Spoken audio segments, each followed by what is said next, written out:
Welcome, guys, to another episode of the Christian Buddy Show. I'm glad to be here. How are you feeling today, Maxim? My pleasure. Thank you that you invited me on your show. I'm feeling great. Not a problem. you? And I am awesome. Thanks for asking. And great stuff.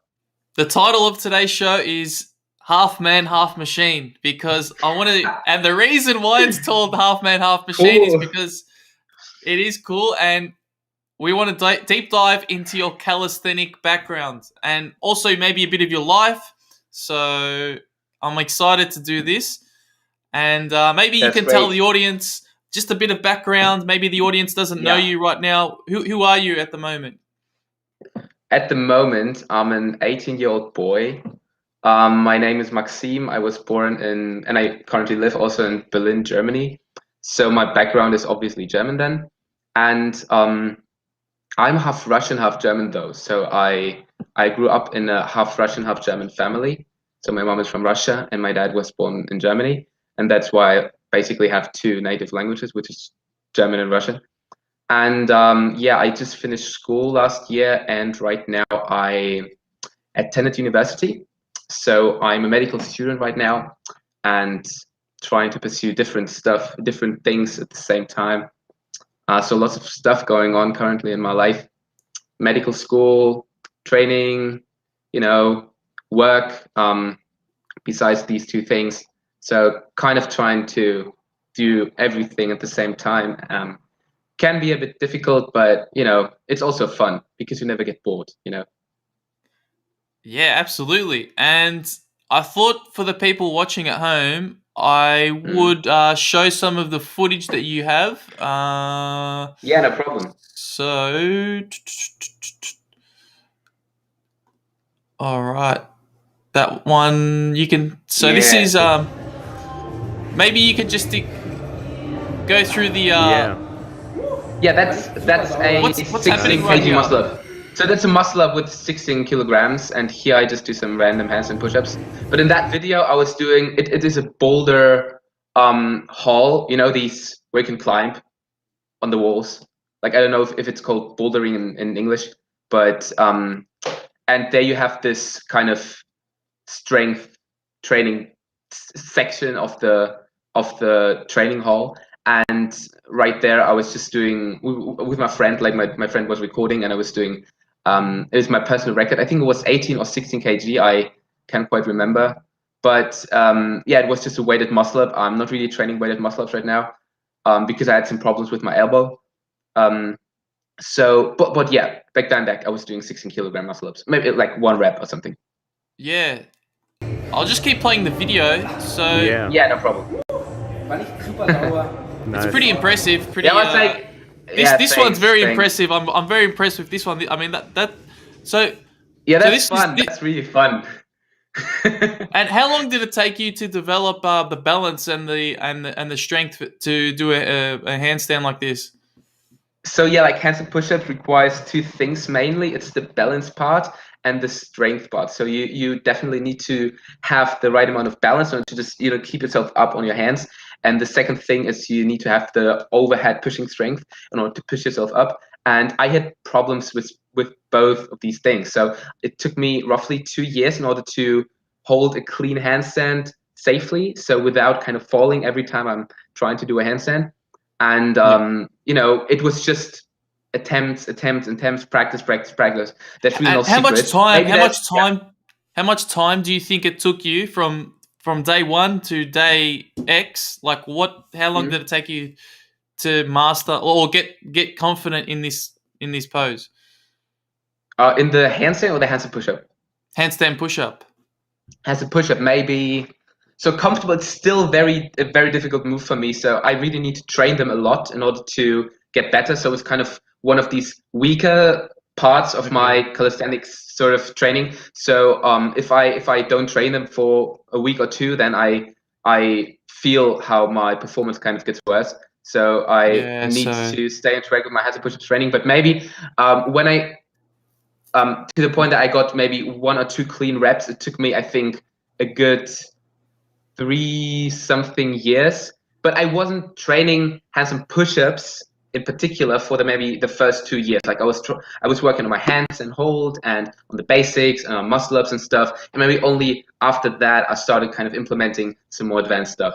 So yeah, but right now I'm really keep enjoying doing them. Yeah.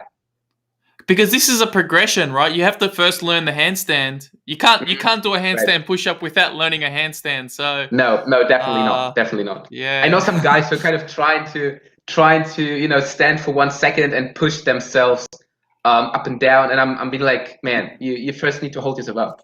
Or I've one friend who's like, he cannot stand on his hands, but he can walk. Like he can walk really well. He could walk before I could stand, but he never could stand. And I'm kind of working with him on that right now. And I'm trying to teach him how to stand on your hands without starting to walk.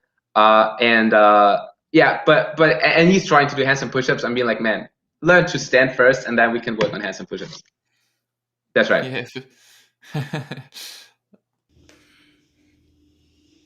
Yeah, Soya was doing like 5 reps or something. So that's a muscle up. Random muscle ups. Right.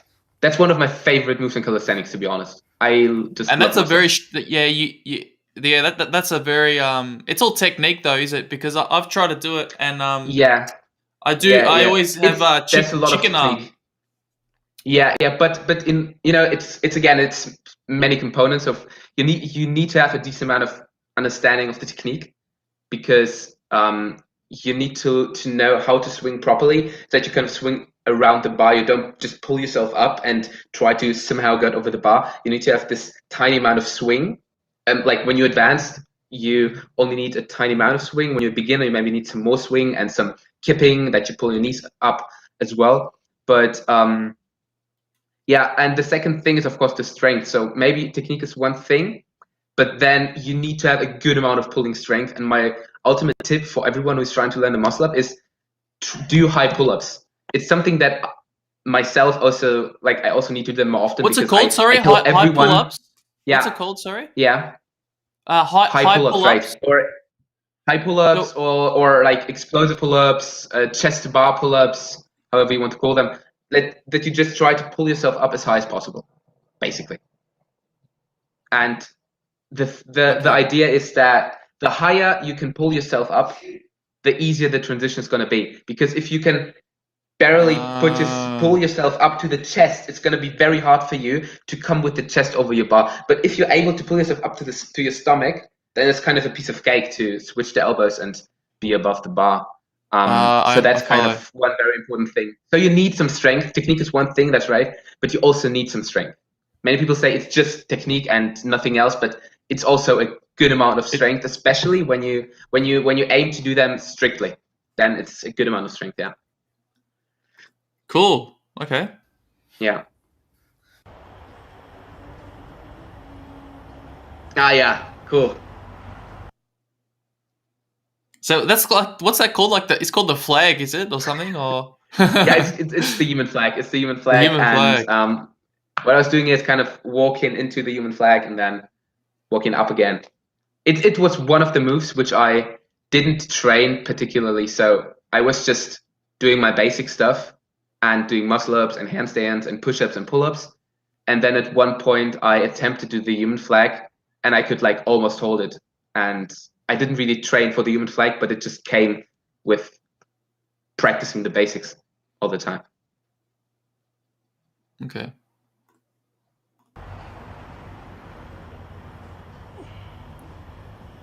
It's kind of one of the show-off moves that I like to do. If people be like, show me something that you can do. It's the back lever. That's also one of my very favorite moves that I really like doing.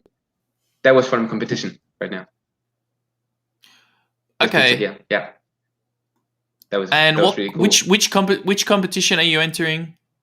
Are you doing at the moment?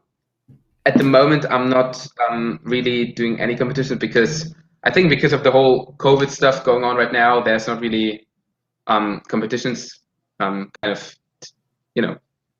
being planned at the moment. But in 2018 and 19, I participated at a competition that's called Cali Games. So Cali from Calisthenics and then Games because that's the name of the competition. And it took place in Berlin actually. And it was really cool because you have some, celebrities, basically calisthenics celebrities coming to that competition, and you had really great people there that you could learn from and explain you stuff and showed how strong they are. And there were also competitions going on, like endurance competitions, strength competitions. And that particular picture that you were showing in that video clip was from Cali Games 2019. And that was so cool, and the atmosphere is just just incredible. It's really unfortunately 2020 there was no competition. It was planned. Like, I was really looking forward to Cali Games 2020 because every year it was getting sort of bigger and bigger. More and more people were coming, and you could expect that 2020 would be just mind blowing, but unfortunately that's unfortunate. Yeah, so I hope that's maybe unfortunate. that's really unfortunate. Yeah. How's the lockdown in Germany? Is it lifted at the moment, or is there still precautions in place?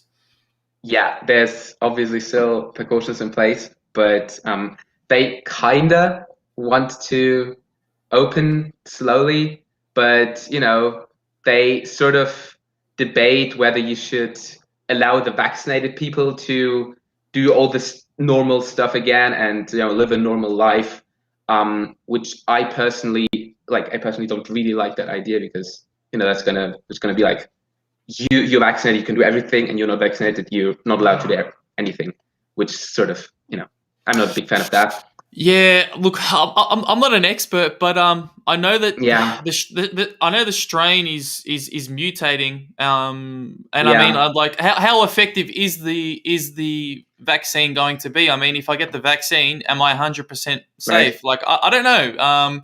I mean, I'm not going to say this is a medical podcast, and I mean, you're studying, you're a medical student, so this should be in your wheelhouse. This should be your strength. You should know. But I mean, I don't know. Like, what's the idea? What's the idea? Like, is this vaccine? No vaccine is 100% guarantee. Like, so I think it's a I don't know. I don't know what to do. I'm not I think it's definitely not as easy as we would like to think it is. Like, it's not that you get the vaccine and magically you're safe and you will not get anything, never ever. It's a little more complicated than that, unfortunately. And the same with these strains, because many people think, I really dislike that the media is suddenly talking about mutations. And 1 year the media was silent. There were sort of no mutations going on, but viruses, they mutate all the time. Like, they are these small basically protein structures, and inside of them you have the viral DNA or RNA in the case of the coronavirus. And the RNA especially is a very unstable molecule, and it's mutating all the time. So if we would take a snapshot of all the viruses being in the air, you would have many, many different mutations, not just 4 mutations or something. And it's not that we didn't have any mutations for a year and then suddenly we have 5 mutations. Here you go. No, it's so that's why I think it's of course a little bit, I don't know. I'm kind of skeptical of that idea. But when it comes to the vaccine and the mutations, I think it depends on how big the change is in the DNA. So if the mutation is small, it might be that it doesn't really matter to the DNA, to the vaccine. If the mutation is very big and you have a whole new strain, basically, then it might affect how the vaccine basically will work in your body. But my honest opinion on the vaccine is that I personally don't really think that it's gonna, benefit me personally that much, because I think if a person decides to vaccinate himself or herself, then it's because this person wants to be protected from the virus. And I think if you're exercising, if you're living a healthy lifestyle, then you're well protected. If you have a good immune system, if you're insulin sensitive, if you're, all these things, if you're doing stuff in order to protect your health and your immune system, I think it's absolutely fine to say, I don't want to get the vaccine. Yeah, it should. I think just looking after yourself, that should be priority. Yeah. Absolutely. Absolutely. Yeah, I especially agree. in terms of this whole viral thing, because the thing with the virus, because there are tons and tons of studies showing how obesity predicts basically the severity of the cases, how sort of insulin resistance, diabetes, and all these things lead to more severe cases. And so if we can take care of that, and I think that's the biggest problem, because in my opinion, yeah, we have the virus, we have severe cases, but basically what the virus is showing us is that we have a sick society. Because if we were healthy, maybe we would just, we would take the virus and nobody would ever realize That's that we right. ever have one. Yeah. But because everyone is sick, literally everybody is sick, everybody is obese, everybody is diabetic. Of course, not everybody, I'm a bit exaggerating here, but many, many people are obese. There's a study done in America which showed that 88 or 87 or something percent of Americans approximately have one or more of the criteria of metabolic syndrome.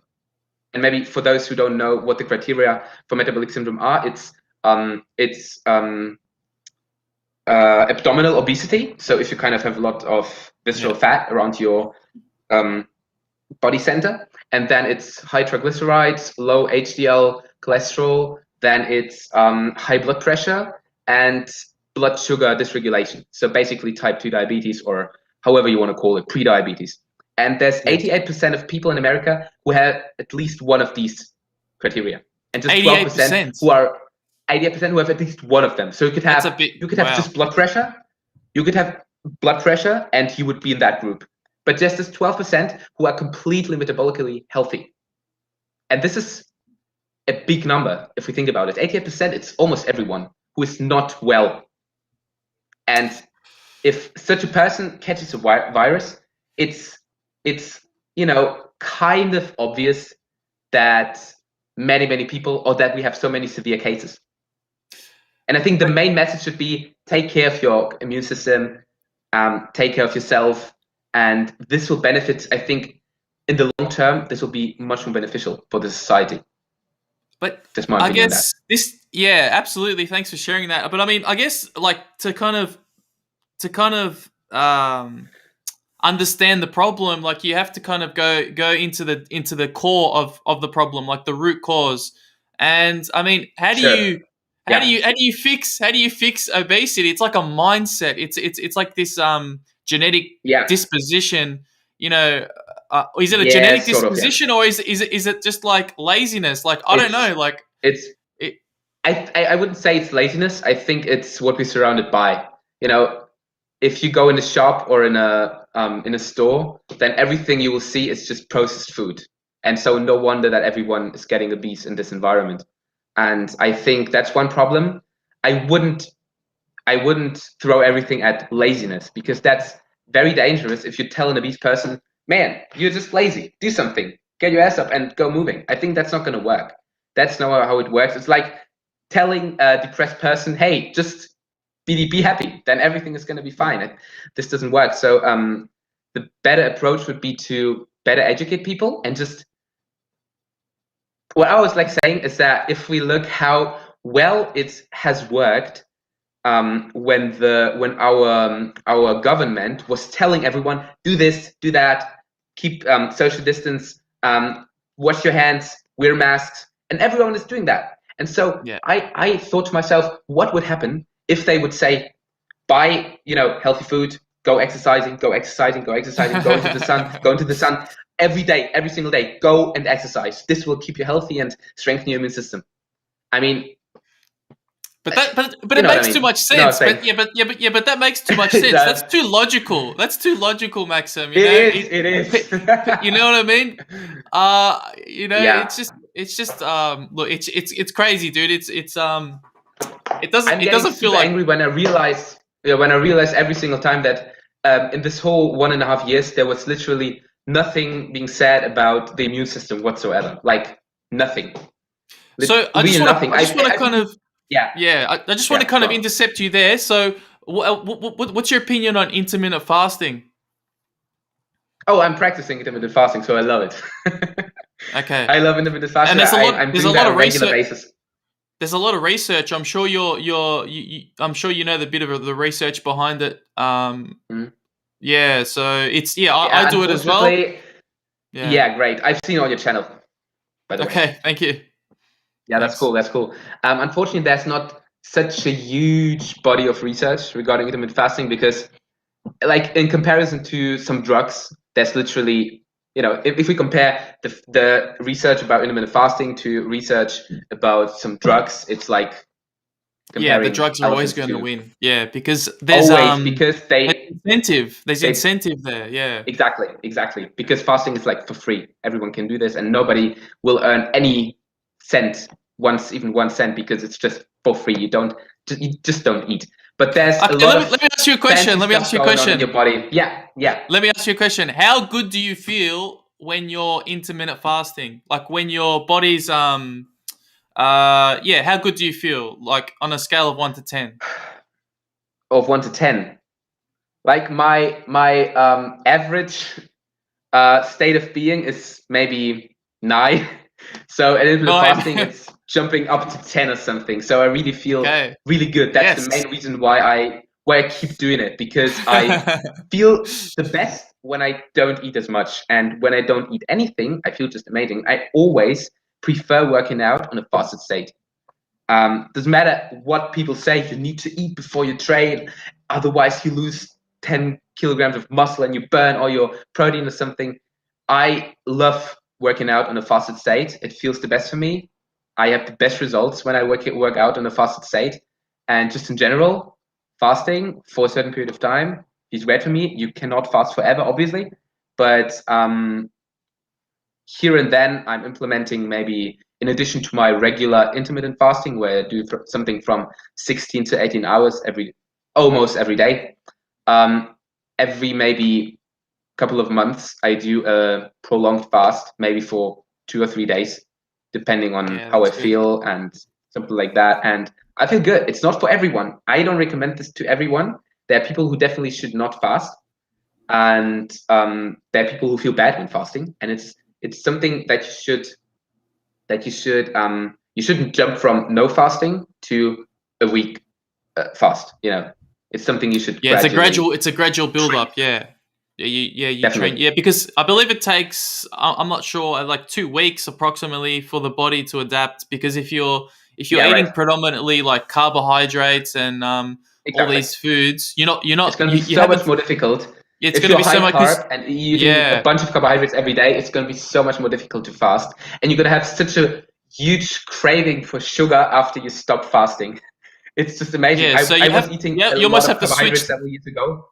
And it was Yeah, so bad when I did my 16 hours intermittent fasting. I was like, where's my cereal? And I ran and ate basically all the cereal out of all my the house cereal. because I was Yeah. craving sugar so much.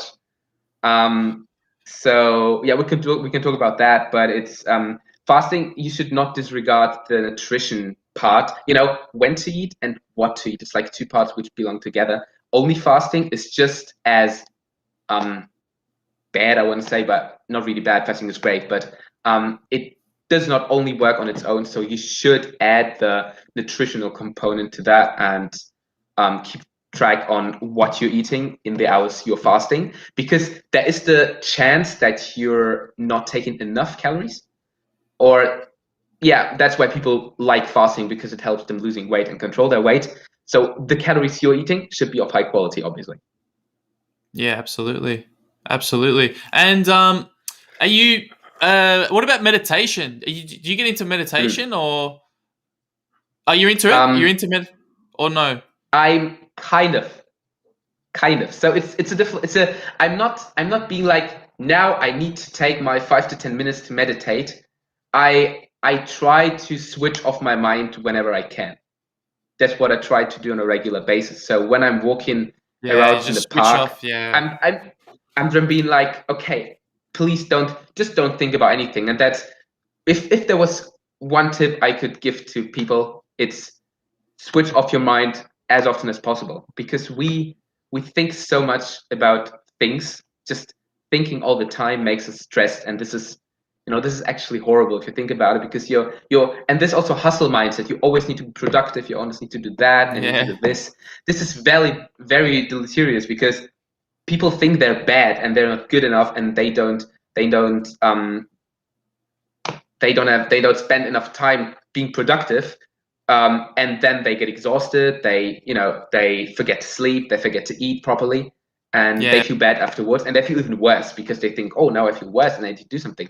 So switch off your mind, calm down, and do that as often as possible, because we're thinking enough. We are stressed out already. So take your time to just switch off your mind, and even Chill you can out, do it by meditating.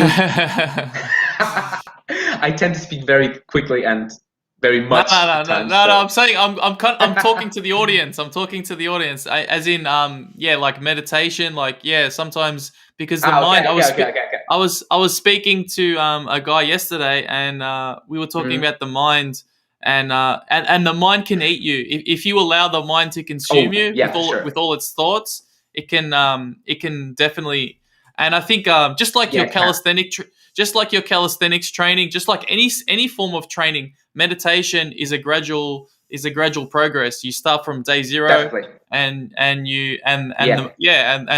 the mind becomes more aware of that, and I think it's a beautiful thing. It's an awesome maybe thing. You can even combine things. Like, my training is part of my meditation, because when I train, I'm being in this in the moment. I'm being here and now, and I'm not thinking about what's happening tomorrow, what was happening yesterday. And especially when I'm doing kind of super intense training where I'm really dying.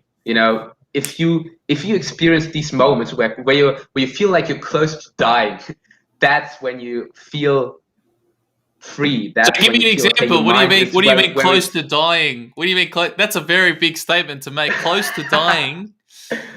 What do you mean by that? Recently, I was doing a workout where I was doing uphill sprints, and then after having done this uphill sprint, I was sprinting another like 150 or something meters, and I was doing that several times. And after that training, I came home, and I literally, right after the training, I felt like it's difficult to explain, but this was so hard. I was really pushing myself so hard over my limits that it was definitely one of the hardest trainings I've ever done. But it's this feeling where you almost can't breathe anymore. It's so difficult. It's only in regards to training I'm talking about right now. But you can achieve the same feeling in other ways.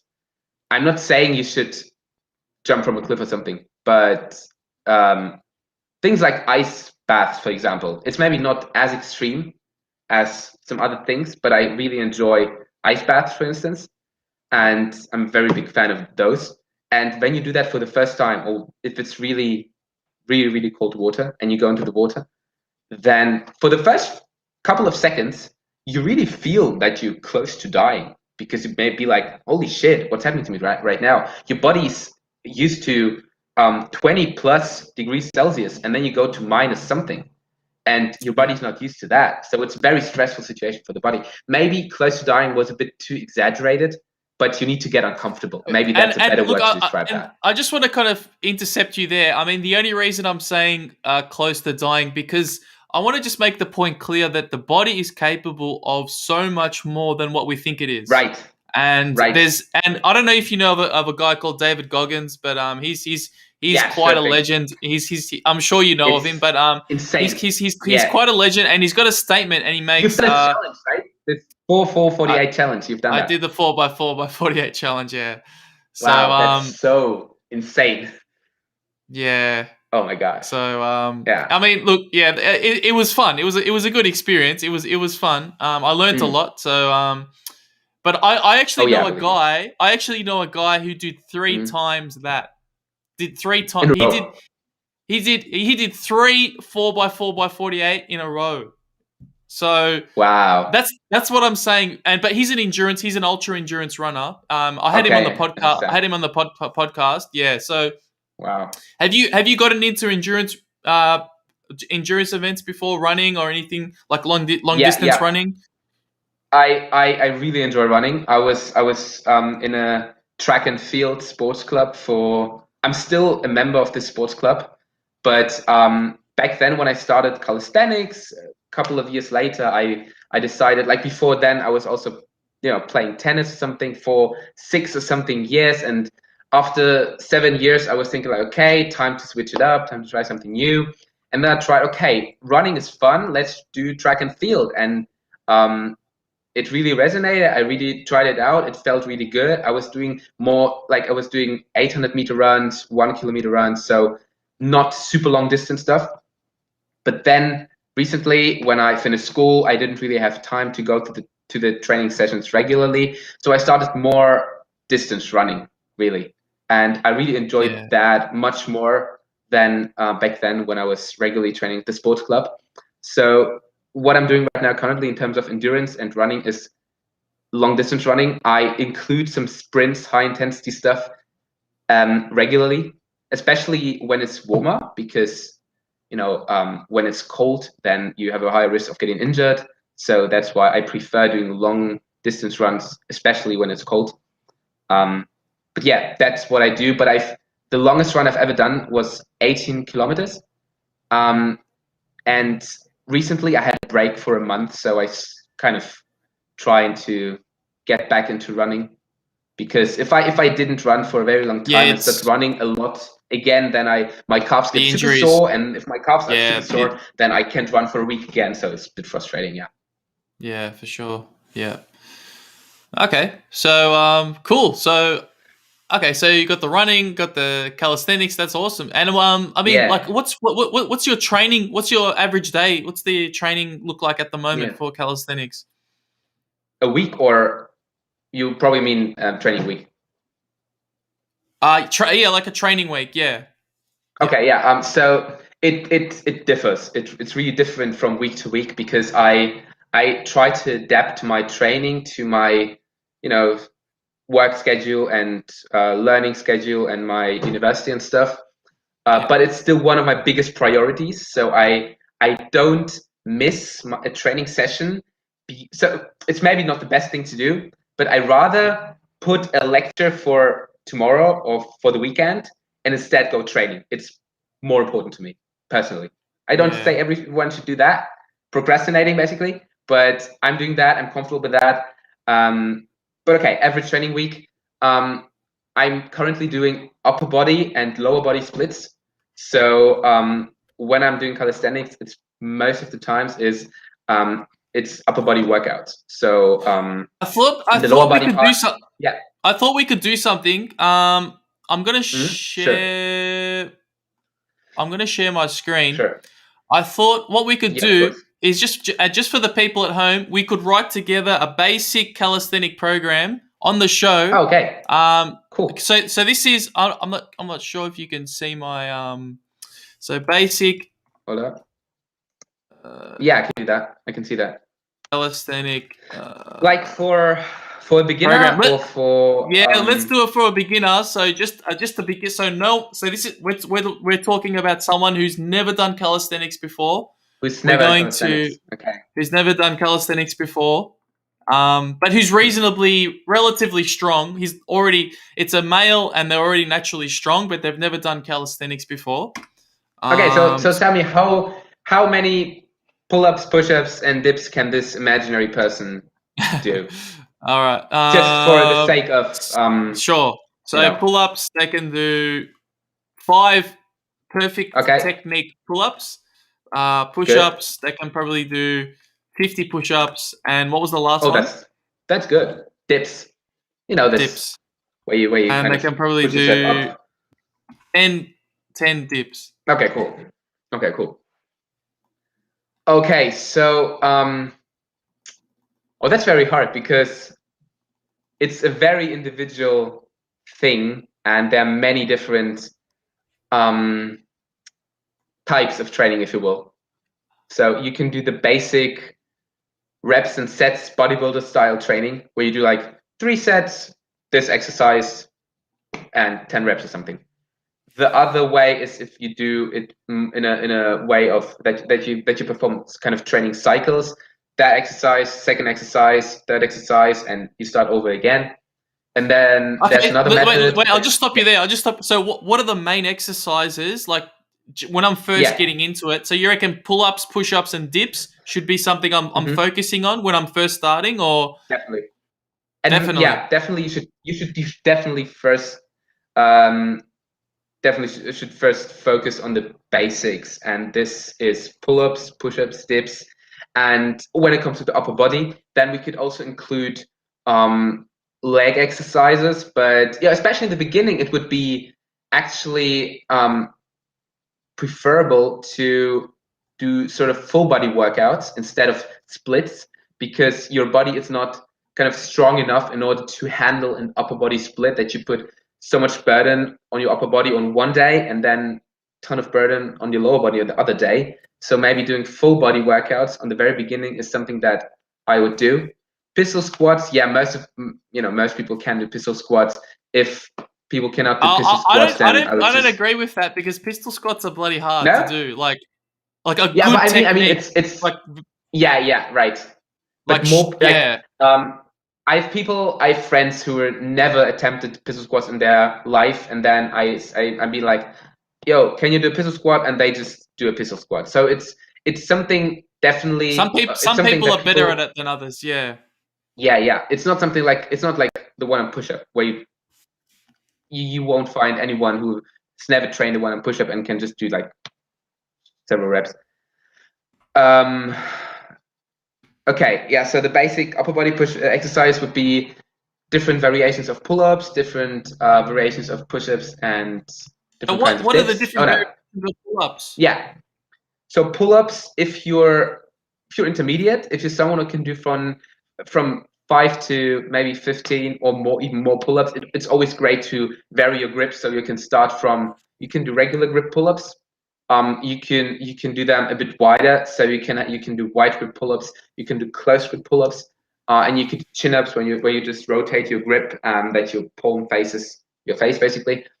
That's a cool thing to do, because there's always a slightly different muscle activation when you vary your grip. That's one thing. Then you can change the how is that called? Help me out on that. How fast you perform the exercise? The speed. Oh, how far? Oh, speed. Sorry. Okay, speed. The speed. Okay. Right. So the speed of the movement. Whether you do the pull-ups quickly, explosively, what we were talking about a couple of minutes ago about the explosive pull-ups. Maybe this person who can do only 5 reps is not able to pull himself up to his chest yet. But in terms, but everyone can do slow pull-ups. That's something that basically everybody could practice. Slow pull-ups, slow push-ups, slow dips. This applies to all these kinds of exercises. So that's one thing. And what's some basic abdominal exercises as well? Abdominal exercises, maybe let me think for a second. For beginners, there's some really great advanced abdominal exercises. But for beginners, I would maybe say stuff like leg raises on the bar and on the parallel bars. So on the dip bar basically. And I'm not such a big fan of the sit-up, to be honest. I think it's a bit boring. I don't think it has. Do you do the V sit-up? What do you mean? How do I? The where you V sit-up. Up your feet at the front, then. Yes. Yeah. You're like. Yeah. That's a better one. That's a better one. So you reckon the leg raise as well? All right, there we go, guys. We just designed a basic calisthenic program.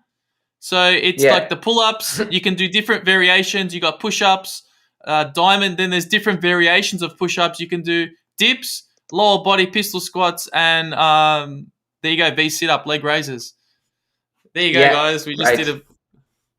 Yeah. Here we go. So, and one thing maybe that I would like to mention is another thing which I just discovered recently, which is super fun, is do stuff like it's not really that I discovered it recently, but I've practiced that the past several months in my training. I've really been enjoying that. Is doing more of supersets. It's basically when you do several exercises after each other, and you don't really rest that much between the exercises, and it's super cool. It's you can play around with that. You can combine this exercise with that exercise. I've been doing a lot of supersets on the bar, where I've been doing kind of first muscle ups, then I stay on the bar, do dips on the bar, and then go down and continue just doing pull-ups, stuff like this.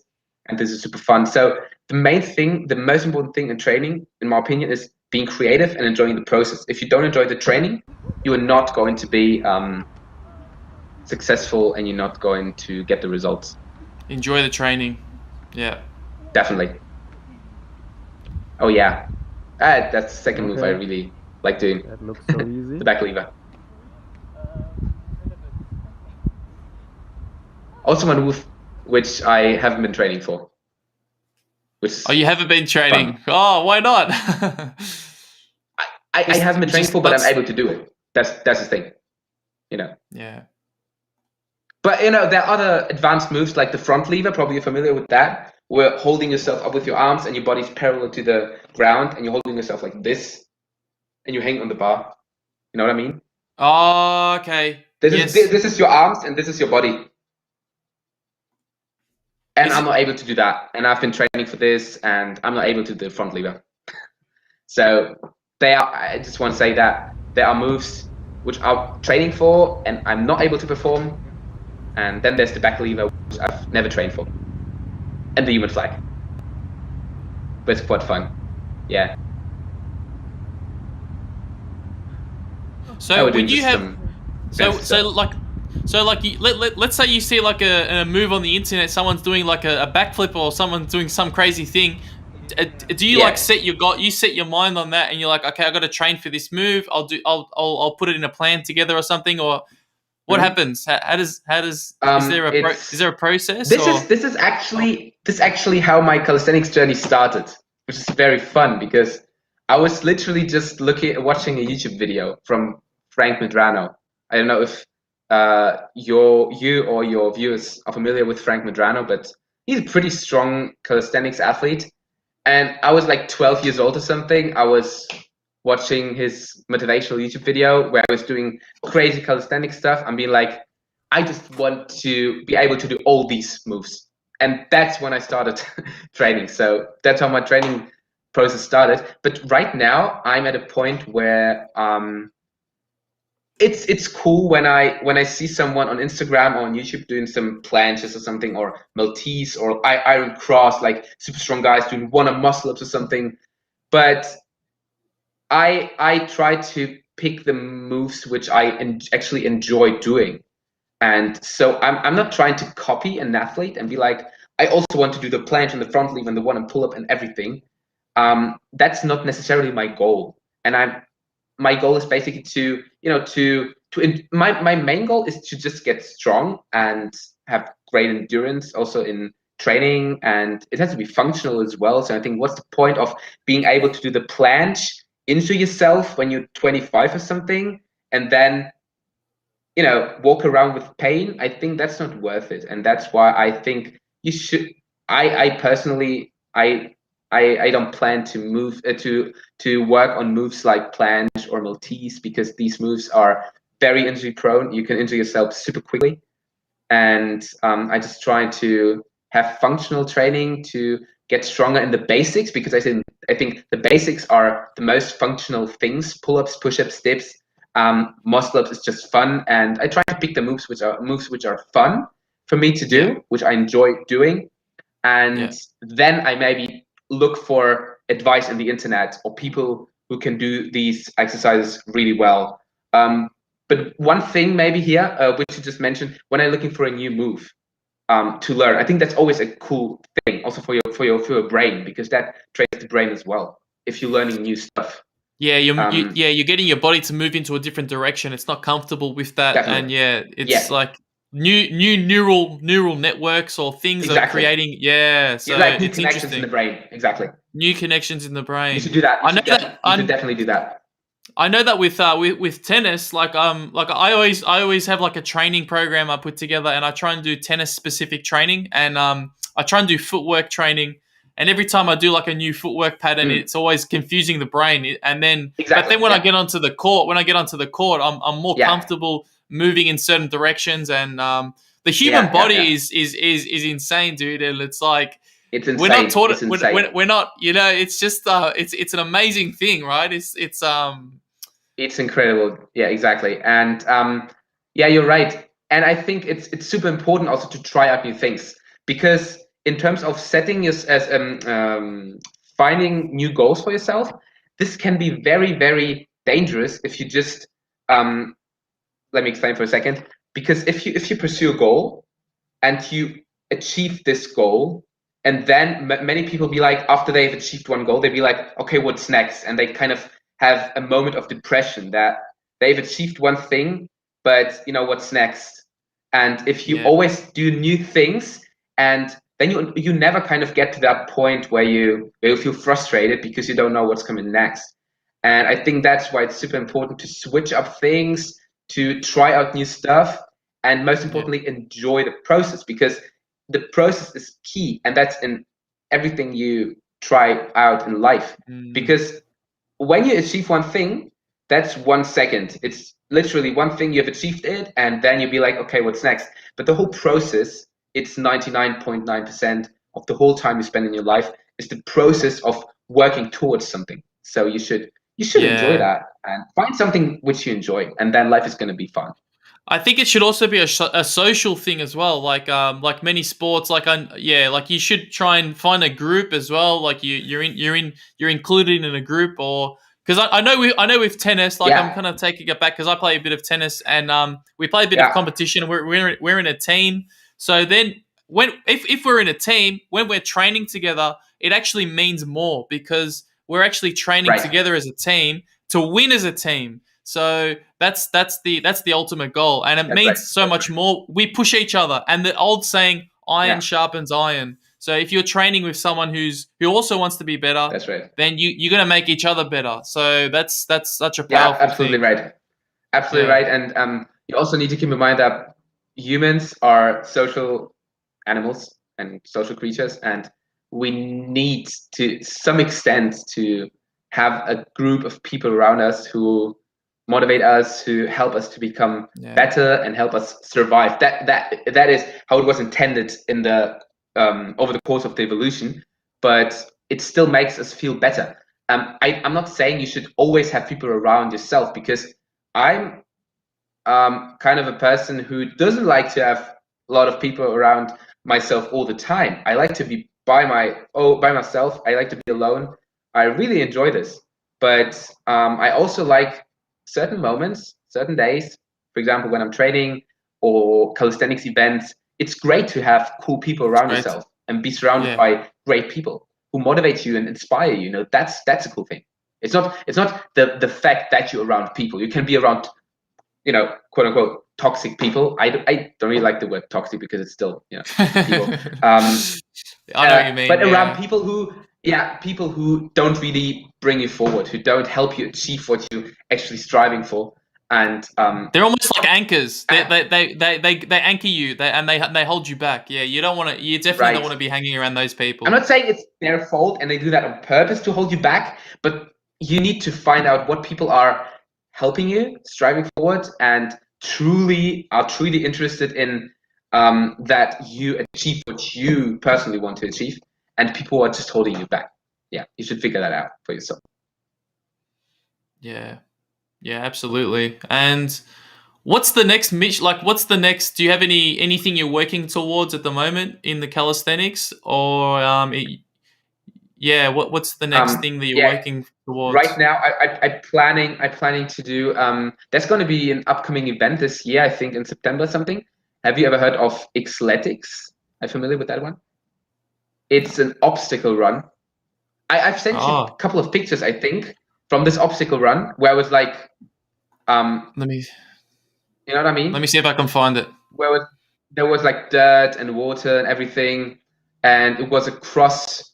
I was running through the forest, and it was super fun last year. But last year I did 12 kilometers, and this year it's going to be I aim for 18 kilometers, so I'm going to do 18 kilometers. Nice. And it's going to be a real challenge because it's not just running 18 kilometers period, but it's, all these obstacles. It's 30 plus obstacles, if I remember correctly. And it's a lot of dirt. It's a lot of water. It's going to be really uncomfortable. but it was so amazing last year, and I'm really looking forward to that event. And my next kind of goal, also in terms of running, is one day do a half marathon, and I think maybe it's going to happen this year or next year. Oh, this is the ice. The ice. This is after an ice bath. This is after an ice bath. Yeah, like I was laying down in snow. This was so cool. People think I'm crazy, right? People just call me crazy all the time. I really love that. Yeah. That's awesome. What else? It was a picture. It was not a video clip. Oh, you sent me a picture. Okay, I think we've seen this one before. It was couple of pictures. Yeah, we've seen that one. Yeah. Okay. So the Xletics, it was pictures that I sent you, right? I don't know if you have them. Oh, no, I don't think I do have them. No, sorry about that. Okay. So what? Okay, maybe I can find it on Insta. What's it? How do I spell it? What's the spelling? Of my Insta name. Of the. Or is it on your Insta? Is it on your Insta account? I have some pictures from the event. Yeah. I'm just going to share your Insta. I'm just going to share your Instagram. Sure. Yeah. That's probably the easiest thing to do. And then and that's one thing. Here, the one at the bottom in the middle. This one? Below that, yeah, this one. Yeah, right. This is from Xletics. That's one picture from the event.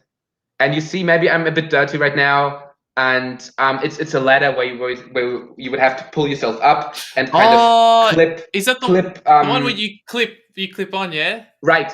But this is a bit more easy because it's not completely vertical. It's a little bit like this. It has a slight angle, so you kind of slide up a little bit, and you're not hanging freely, but you slide up this wall. So that makes it a bit easier. But still, that was one of the last obstacles. Maybe if you would scroll down a bit, I think there's one more or two more. Hold it. Yeah, a bit lower. Lower. Stop consuming sugar. Or no. Wait a second, I need to find them. Yeah, there was one. Yeah, scroll down. Need to scroll down a bit. More. Here we go. This is the two on the right. The two on the right. This one and the one below it. Yeah, these two. This was from the event. Yeah, and you see, I'm running in dirt. My shoes are dirty. I'm wet. I'm completely wet. Did you ever run in mud? Like, did you? It was hilarious. Yeah. This was in mud. Literally, quite literally. Yeah, there was a lot of mud. Shot. Yeah, that was cool. But Xletics, there was every second obstacle had something to do with water. It was literally, being in water, getting out of water, running to the next obstacle, and it's again water, and you get wet again. Yeah. So that's how it was.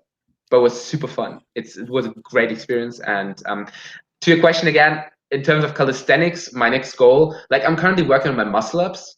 I just love muscle ups, and I just want to increase my reps. There's never a limit to increasing your reps. It's super fun. So that's kind of my goal here, improve my muscle ups.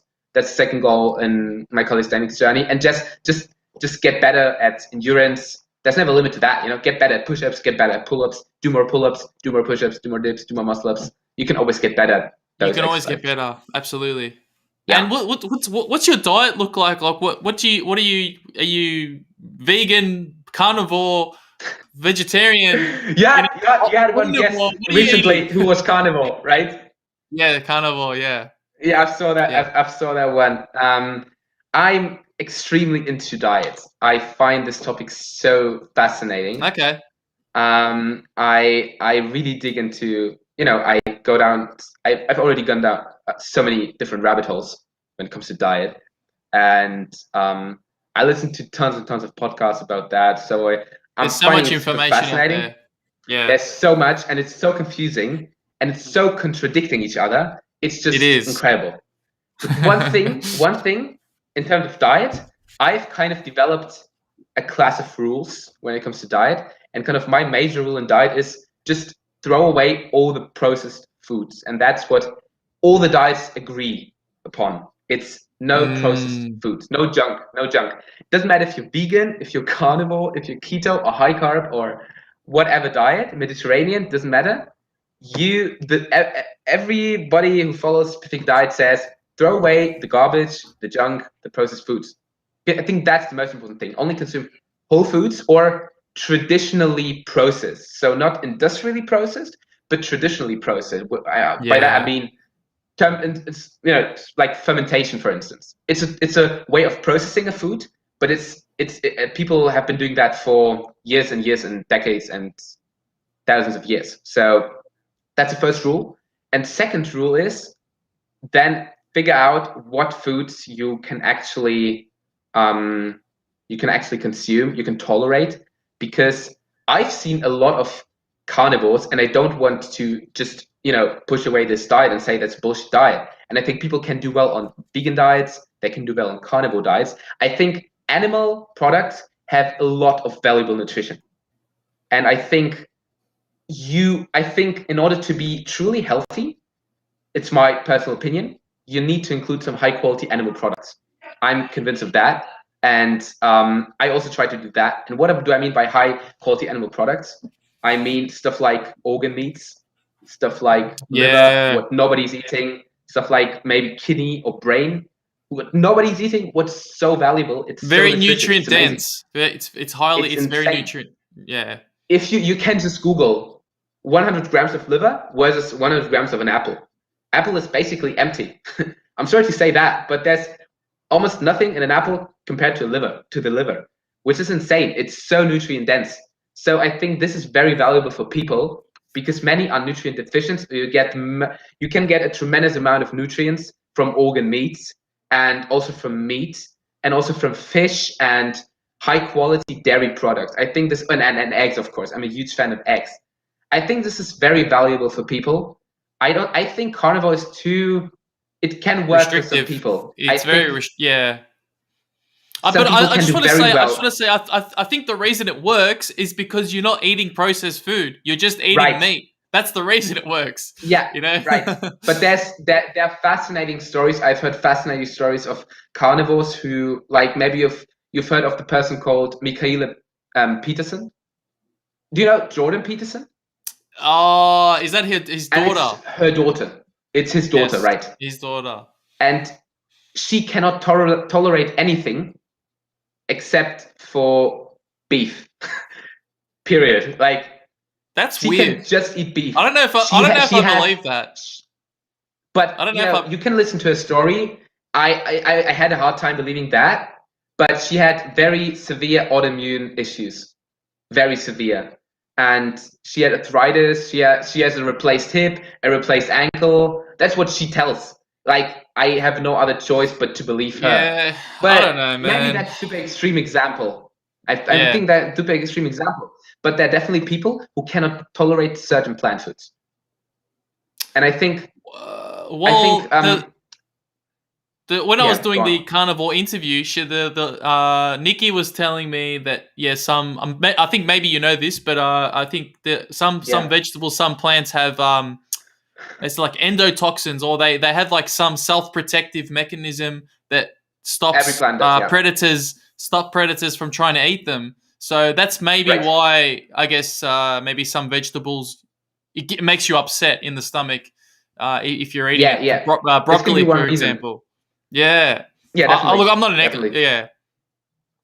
It's very complicated, of course, and it's I think in terms of that's where my second rule comes into place. So just figure out what foods you can tolerate and which foods you cannot tolerate, and I think eat most of the foods which you can tolerate. And of course, if you would like to eat the foods you cannot tolerate, then figure out what your issue is. Try to fix it. I think that's a very difficult and complex process. But I think it's cool, and you're truly healed, quote, if you can eat basically everything. So if you have to be in a carnivore diet and you just can't tolerate anything but just meat, that means you're not healed. That means you still have an issue, but you just kind of how do I say that? You're trying to go away from that issue by just eating meat. And if you feel good, you can sustain on just meat.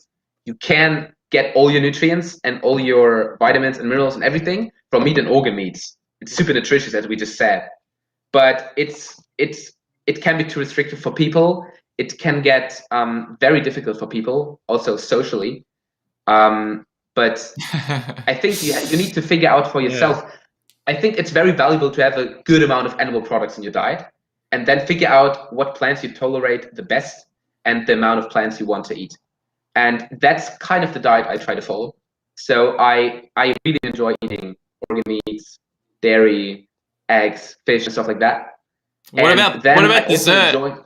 What about dessert? Like a nice chocolate brownie, or the chocolate's dripping, melting inside. Chocolate is so difficult for me. It's so hard for me. Chocolate is kind of my weak point. But what's your favorite?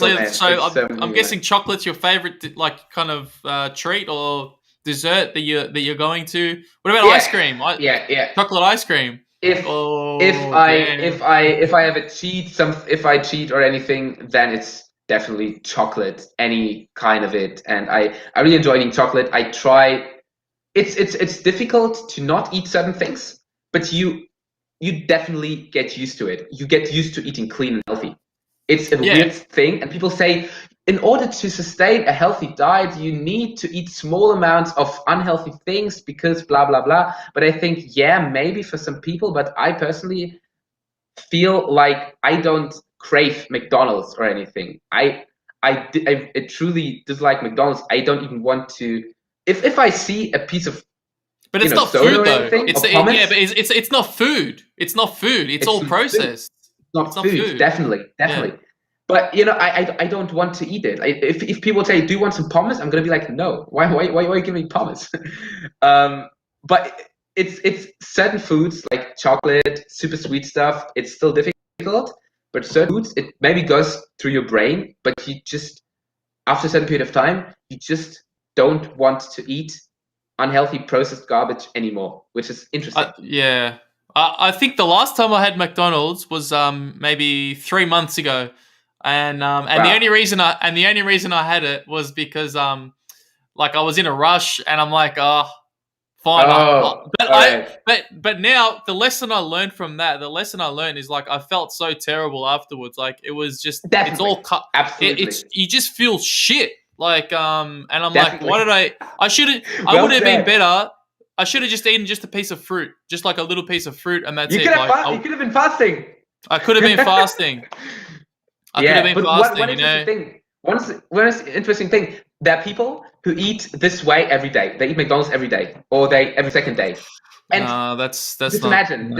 They feel like shit all the time, and they think that's normal. That's so funny. People think it's okay to have a headache every second day and be sick 3 times a day. I also thought that was normal back then, but after eating clean and everything, and healthy and nutritious food, you truly feel how much of a difference that makes, actually. It's insane. It's so funny to see people be like, but I had a headache yesterday, and I had a cold 2 days ago, and that's normal. We consider this to be normal. No. But I think I have skin issues everywhere, and it's acne. It's normal. I'm a teenager. I'm supposed to have acne. No, that's not. That's not. The body should be strong. The body should be healthy, strong, happy. That's it. We should be healthy, strong, happy. It was so interesting. There was a carnivore dude.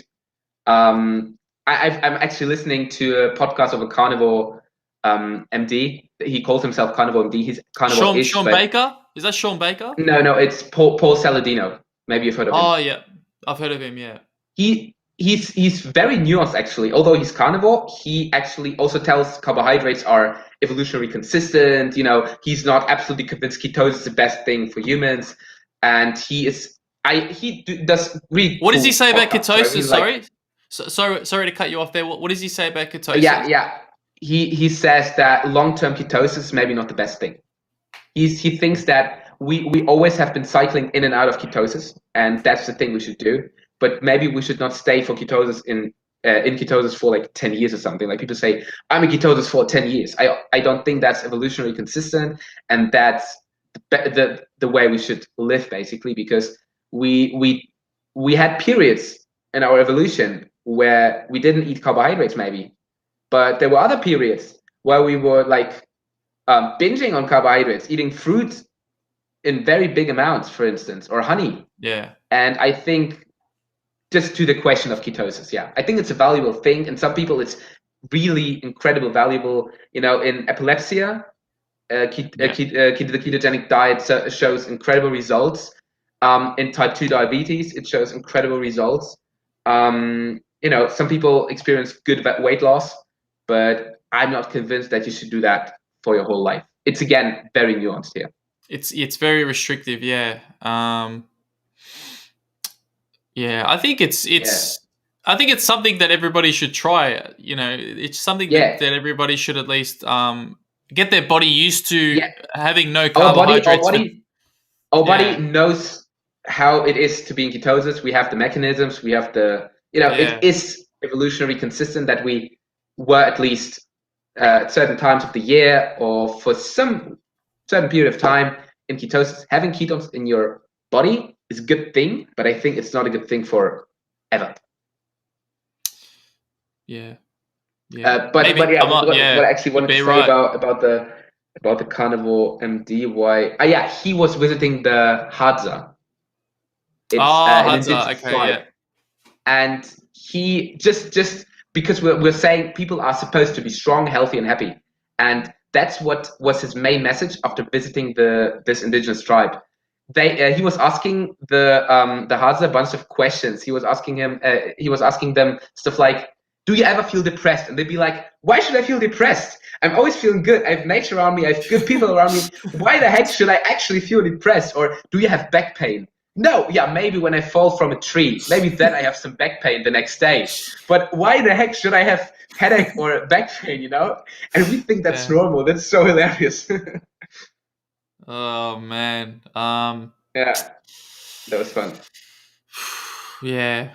Well, so he went to the Hadza. Yeah, it's just so crazy, like the way that I think it's just I think the human, I don't know, it's just, I can't speak for everybody, but I think people just, there's this thing where people want things now, and people they can't wait, and I don't know, it's complicated. It's I don't know what I'm trying to say here, but humans are complicated. Okay. Humans are complicated. That's what I'm trying to say. Humans are complicated. And it's so complicated. Yeah, it's the more I learn about medicine and how the body works, the more it actually blows my mind, because you probably make the realization, like the more you learn, it's like the more the more you learn, and then you realize how much you don't know. Then it's like it's kind of, there's so much more.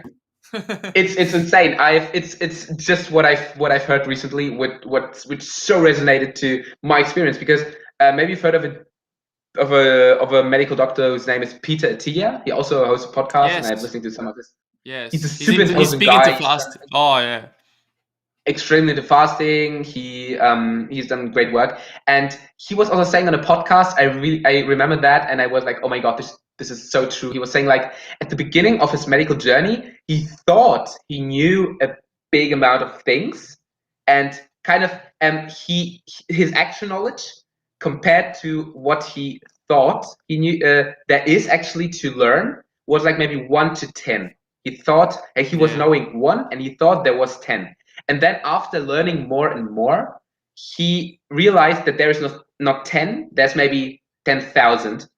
The amount of knowledge that exists, but his amount of knowledge that he actually has increased from 1 to 10 maybe, and now the relative amount of knowledge he had was not 1 to 10, but 10 to 10,000. So his absolute amount of knowledge increased, but his relative amount of knowledge decreased. And I was like, wow, this is just what you just said. The more you learn, the more you understand how much you actually don't know. Well, yeah, it's so true. I mean, if you look at every single bit of knowledge in the human universe from the first day that the universe started till the day now, how much knowledge there is. It's inconceivable how much knowledge there is, and to say that it's mind blowing, and to say that I'm an expert or I'm something in this. No, you're not, because there's always new information. There's always new information coming out, and there's always new ways. It's just, this is why you should always. I think you should always be skeptical of somebody who says they're an expert. Like, you should always kind of think for yourself. That's the best way. Think for yourself. That's one of the best things you can tell people, is always question things. Think for yourself. Even if someone claims to be an expert, he is not. And especially if someone claims to be the ultimate expert and know everything in this particular field, especially then you should be super skeptical. Because if someone is truly an expert, he appreciates the fact that he actually doesn't know anything. That's right. Yeah. And I think that's what I understand right now. I'm in a second semester right now, so I basically just started my medical training. And it's, at the beginning I was like, yeah, I know so much. I know fasting, and I know some physiological processes. And now I'd be like, I know nothing, just zero. But I'll tell you what, though, that's a good mindset to have, because if you have that mindset, then it means you're always hungry for knowledge. And then, like, there are some people that just shut that off. Yeah, there's no limit, but there's some people that don't have the hunger for knowledge, and they don't evolve. And that's what it's about. It's about evolving. It's about becoming a better human being, right? A more efficient human being. Yeah, 100%. Absolutely right. Yeah, that's absolutely the mindset that I'm trying to live my life with, and I would encourage everyone to do that, because this will help you to achieve great things. If you appreciate the fact that there's always something that you can learn more and better, and there's no thing where you be like, okay, now I'm satisfied. Now it's kind of the thing is done, and I can close the box and be like, okay, I know this stuff. I'm an expert. I don't have to do anything. That's unfortunately, that's what most medical most physicians do. They'd be like, okay, I finished my medical training. Now I'm the ultimate expert in health. Actually, they're not. They're ultimate experts in disease, but not in health. Let's be honest. But then they unfortunately, many medical doctors, they do not put in effort to learn more things, in terms of new stuff, new therapies. It's so.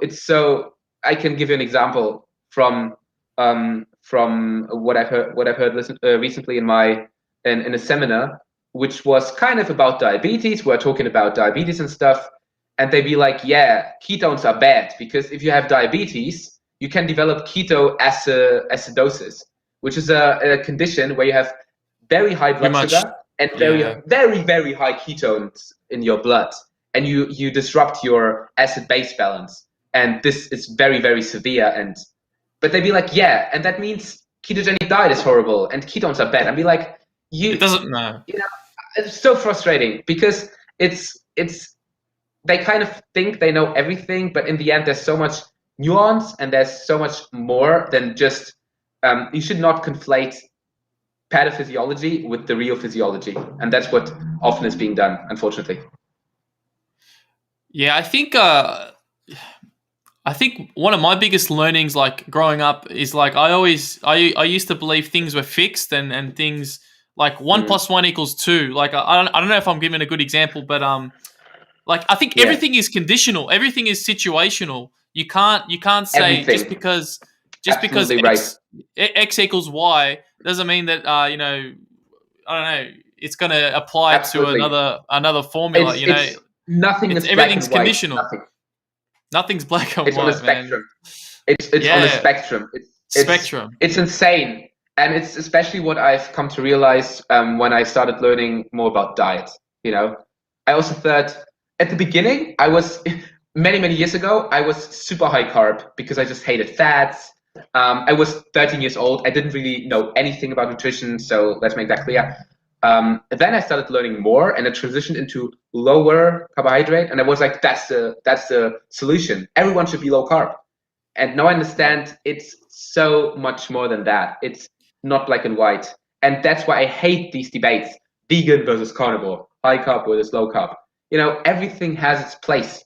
And I need to understand that as a future practitioner to know, okay, I should not put everyone on a vegan diet or everyone on a carnivore diet.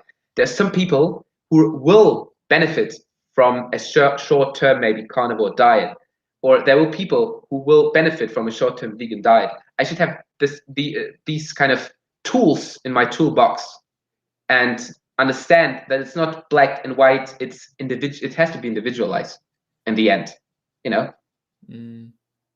Yeah. And that actually applies to everything in life. You never have black and white. No. Even we like to think about things as good or bad. If you think about it, there's no such thing as good or bad. In nature, everything is neutral. Everything it's neutral. Yeah. If it rains outside, it's our interpretation. It's exactly. our interpretation exactly. of what's happening. Yeah. But I mean, 100%. It doesn't matter. I mean, this is a pen right here. Like you could think this is a bad pen, but or it's a good pen. It doesn't matter. It doesn't. It's irrelevant. Matter. It doesn't matter. It's really irrelevant. It's just a pen, right? Absolutely. But I really like the example when people say, "Oh, today's horrible weather. It's raining." I'd be like, "It's just raining." I mean, the nature doesn't distinguish between raining or sunny. This is bad, this is good. It's just how it is. And you can do that with every situation. And if you have this mindset, this is so powerful. If you have that mindset that every situation is not nor good, neither good nor is it bad, it's just neutral, it's just how it is, then you can change it in a way that it, in the end, you conceive it as something positive. Because if it's neutral, you can make it positive. It's your interpretation. It's cool. Yeah. It's so powerful. Yeah, we always get caught up in this trap. It's like, like, for example, like today's weather's really bad. Oh, today's a bad day, I'm just gonna give up. I'm just gonna give up on, that real exactly. bad. Or my job. My job is so horrible. I hate my job. I hate my job. Some people be like, yeah, I hate getting up and going to my job. So there's several possible things you can do. It's either get another job or try to really convince yourself of the fact that it's just a job. Some people love it. Some people hate it. So you need to understand, okay, it's your interpretation. So what is it that makes you feel bad about your job? And you can figure this out and turn it around. It's very hard though. It sounds super easy to be like, hey, just see everything positive. I'm not saying that because this is impossible. We're human beings. We have spontaneous reactions. But in the end, if you just try to live with that mindset that everything can be considered as neutral, then in super hard and stressful situation, you will just be able to deal with those much better. Yeah. No worries, Maxim. Well, I might finish the podcast on that note. And it's been great speaking. It's been great speaking with you. Yeah, my pleasure. No worries. So if people want to follow you, I've put your Instagram handle on the screen there. Thank you. And do you have any final messages? What's the last message that you want to give to the audience? Drum roll. I knew that something like that was gonna come. Okay, let me think for a second. If there was one final message that I would give to your audience, if you're on your deathbed, if you're about to die, and you got one piece of wisdom that you want to give to somebody. Oh my god! That's a tough. Making it so difficult. That's a tough one. I think I have said, like today, I've said 3 times at least that if I could only give one advice, the advice would be this and that. I've said that 3 times. Right. So, oh my gosh. Okay, let me think. I think the most powerful thing okay, we want to be happy. That's what we basically live for. And I think the advice I would give is to care less about what is happening around you, to be more in the moment, here and now. You don't, and if you learn to do that and be in the moment and enjoy just the process of living, stop caring about what is happening in your life. And we all do that, and this is human nature. But this makes us more stressed and more anxious and all of that. If you learn to just switch off your mind, be here and now, see how beautiful life is, then you'll be so happy. And this will also increase your lifespan, just as a side note. Thank you very much for That's maybe my final message. Thank you for your wisdom, Maxim, and thanks for being on the podcast. And I hope you guys enjoyed it. Please don't forget to subscribe. Yep, sorry. I also want to thank you for inviting me to your podcast, and also for the cool work you're actually doing, because I think talking to people is a great thing, and you can learn a lot from such conversations. And I think I also learned so much about myself right now, because if you talk about yourself to another person and you have this exchange of ideas, I think this is something which not only we benefit from, but all of the people that are following you and are watching this video right now, or the other podcast episodes. I think everyone will benefit from that, and just want to acknowledge you for that. It's continue doing this work. I think that's really great stuff. Thank you. Enjoy your day. Thank you. Thanks, guys.